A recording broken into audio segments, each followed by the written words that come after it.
Hashtag YouTube intro. SpaceX just hit a snag with Starlink, Anthropic dropped Claude Opus 5, and Rivian suing the government, all today. We're breaking down these 7 massive stories reshaping AI, space, and tech in the next 60 seconds. Stick around because one of these moves could cost you thousands. SpaceX launches new V3 Starlink satellites but suffers another booster failure. SpaceX just launched another batch of next-generation Starlink satellites into orbit, but there's a catch and it's becoming a familiar one. During today's Starship V3 flight test, the company successfully deployed the new satellites and made progress on several technical objectives, but the booster experienced another engine relay failure during its return sequence. This is the second time we've seen this specific issue, and it's starting to reveal something important about where SpaceX's engineering challenges actually lie right now. Here's the context that matters. Starlink V3 satellites represent a significant leap forward in capability and performance compared to previous generations. These aren't just incremental updates, they're designed to deliver faster speeds and better coverage, which directly impacts SpaceX's competitive position in the global broadband market. The company needs to launch these regularly to maintain its constellation advantage, so getting the launch cadence right is critical. But the booster relight problem is a stubborn engineering puzzle that's preventing them from achieving full reusability, which is supposed to be the whole economic advantage of Starship. What makes this interesting from a broader tech perspective is that it highlights the difference between achieving ambitious goals and perfecting the systems needed to make them economically viable. SpaceX can launch satellites successfully, but the path to truly routine, cost-effective spaceflight still has technical hurdles. This matters beyond just space enthusiasts, it affects the timeline for global internet coverage, which has real implications for AI infrastructure, remote work capabilities, and digital equity worldwide. Every launch delay pushes back the timeline for that vision, and every booster failure is data that needs solving before Starship becomes the reliable workhorse SpaceX envisions.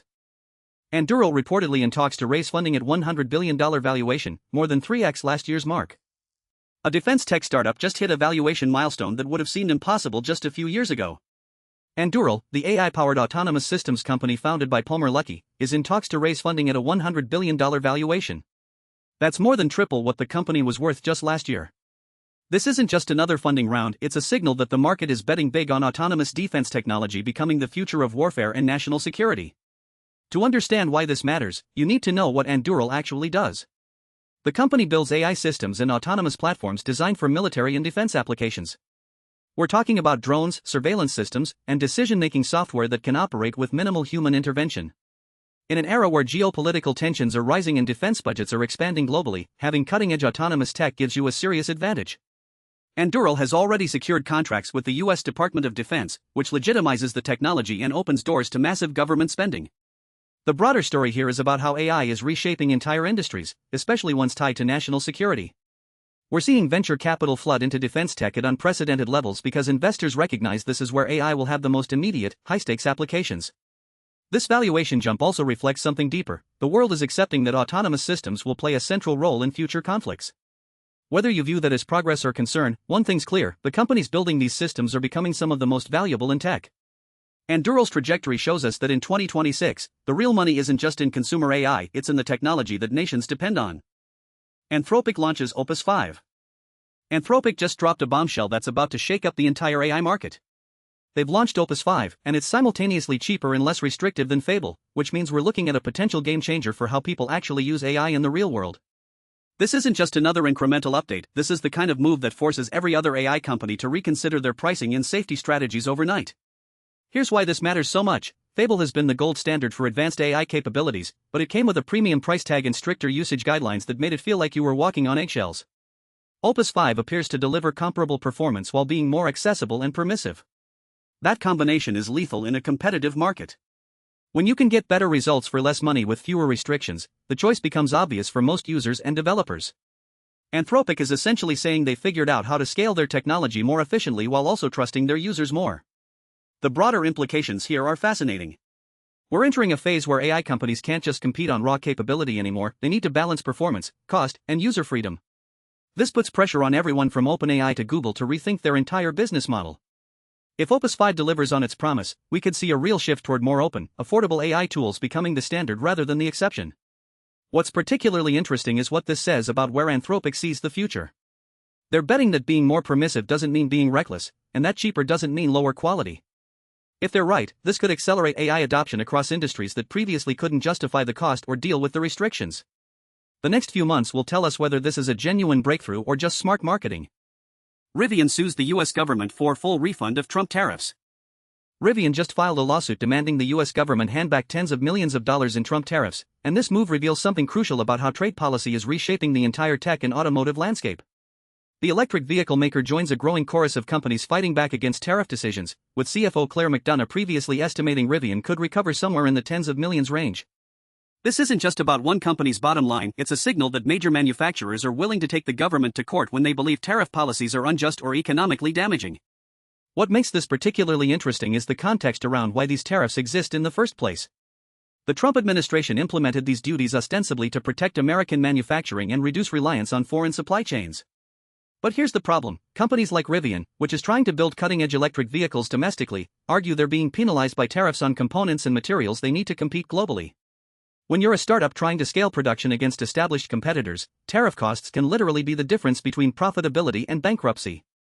Rivian's lawsuit suggests the company believes these policies are counterproductive to the stated goal of strengthening American manufacturing. The broader implications here extend far beyond Rivian's courtroom battle. We're watching a fundamental tension play out between protectionist trade policy and the reality of global supply chains that tech and automotive companies depend on. If Rivian wins this refund, it could open the floodgates for similar claims from hundreds of other companies.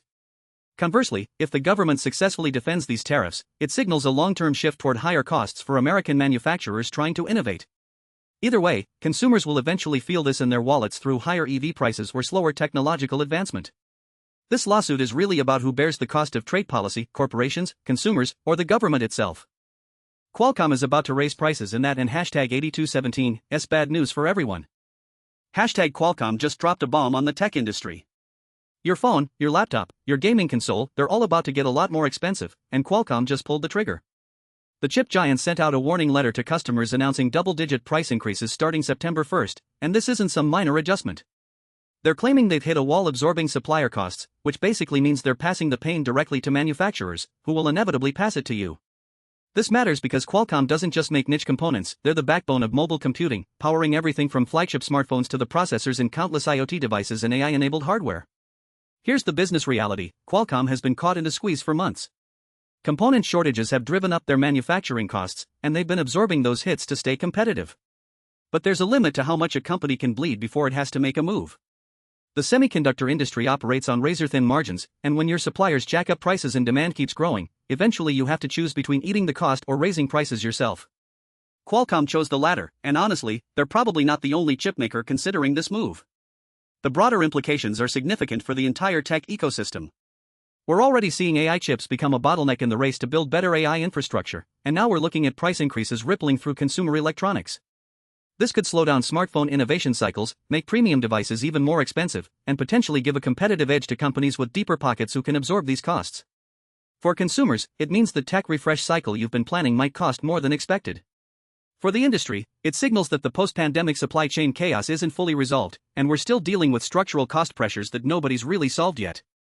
Anthropic launches Claude Opus 5, a cheaper AI model for coding, agents and enterprise workflows. The AI price war just got a whole lot more interesting, and this time it's not about who has the smartest model, it's about who can make intelligence affordable enough that you actually use it every single day. Anthropic just dropped Claude Opus 5, and here's the thing that caught my attention: they're claiming it delivers nearly all the brainpower of their flagship model at literally half the cost. That's a massive shift in how the industry is thinking about artificial intelligence. For the past couple of years, we've been obsessed with raw capability. Who has the biggest model? Who can solve the hardest problems? But that's a game that only matters if you can actually afford to run these systems at scale.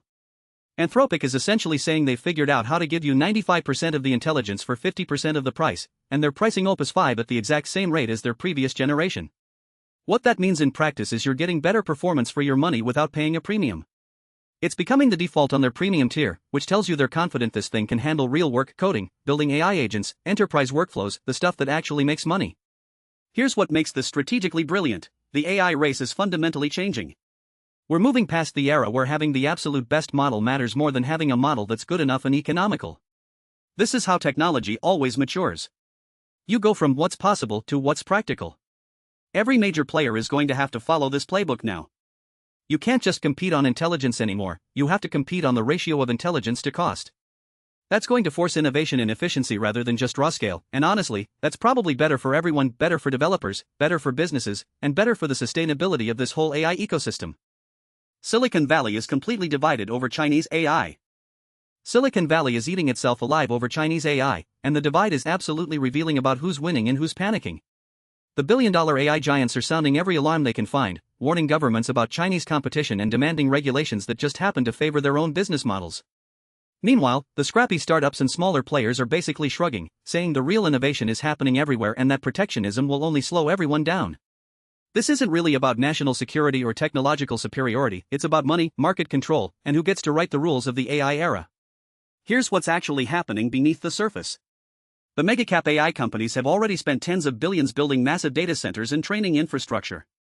They've got the resources to comply with whatever regulations get imposed, which actually becomes a moat that keeps smaller competitors out.